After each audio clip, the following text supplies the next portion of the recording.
السلام علیکم ورحمۃ اللہ وبرکاتہ۔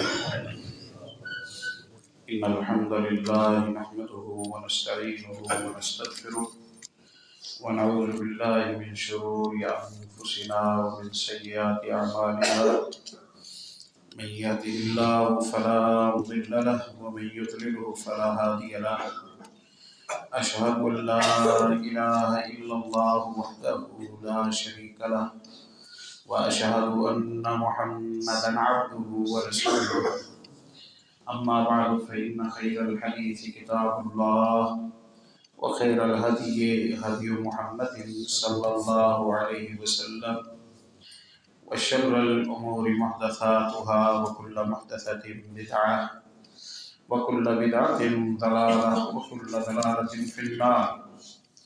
يا أيها الذين آمنوا اتقوا الله حق تقاته ولا تموتن إلا وأنتم مسلمون۔ يا أيها الناس اتقوا ربكم الذي خلقكم من نفس واحدة وخلق منها زوجها وبث منهما رجالا كثيرا ونساء، واتقوا الله الذي تساءلون به والأرحام، إن الله كان عليكم رقيبا۔ يا أيها الذين آمنوا اتقوا الله وقولوا قولا سديدا يصلح لكم أعمالكم ويغفر لكم ذنوبكم، ومن يطع الله ورسوله فقد فاز فوزا عظيما۔ حمد و ثنا کے بعد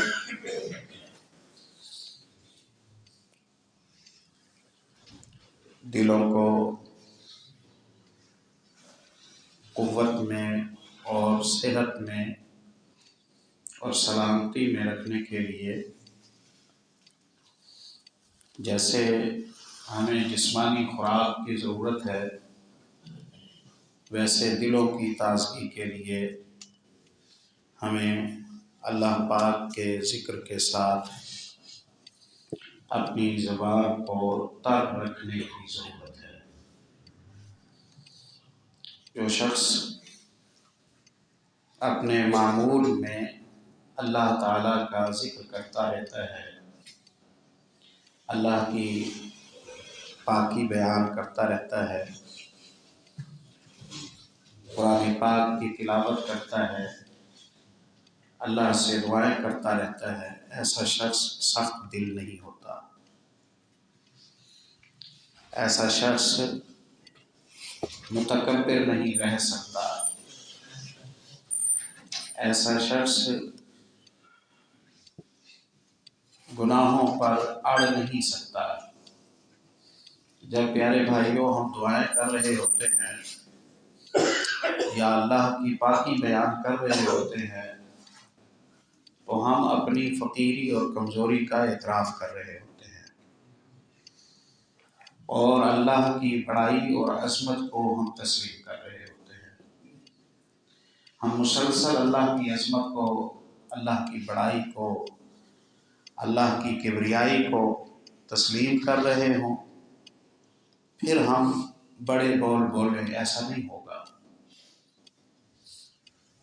اللہ کے ذکر میں، قرآن پاک کی تلاوت میں، تسبیح اور تحلیل میں رکاوٹوں میں سے ایک بڑی رکاوٹ کا ہم نے پچھلے خطبہ جمعہ میں تذکرہ کیا کہ ہم نے دنیا کے اعتبار سے اپنے آپ کو چند غیر اہم یا کم اہم باتوں میں اپنے آپ کو الجھا دیا ہے، اور اس فکر کو، فکر معاش کو ہم نے اپنے آپ پر مسلط کر لیا ہے، جس کی وجہ سے ہماری زندگی کی جو خیر ہے وہ کم ہوتی جا رہی ہے۔ ہمارے اسلاف، ہمارے بزرگ ہم سے کم پیسے والے تھے، ہم سے تھوڑی انکم تھی ان کی،